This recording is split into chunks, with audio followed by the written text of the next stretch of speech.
Hey, what's up guys? My name is Kirschlee, the owner of the Green Evo 8 Pocahontas. That's actually my daily.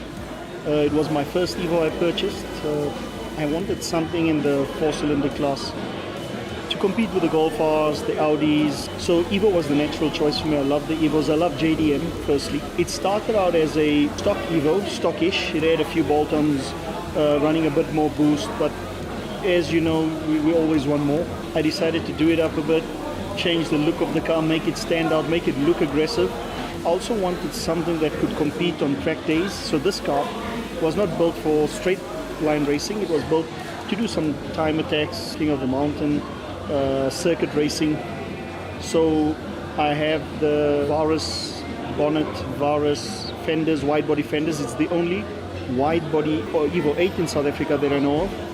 I've got the C-West front bumper, C-West canards. I've got coilover suspension. I've got torque solution engine mounts. We just did the engine. I've got AMS intake manifold, precision 6062. So basically I've got all the bells and whistles, everything that's needed to give me a good daily. So the car runs on pump fuel. We do have an ethanol map, which I don't think I'd use because it's a daily.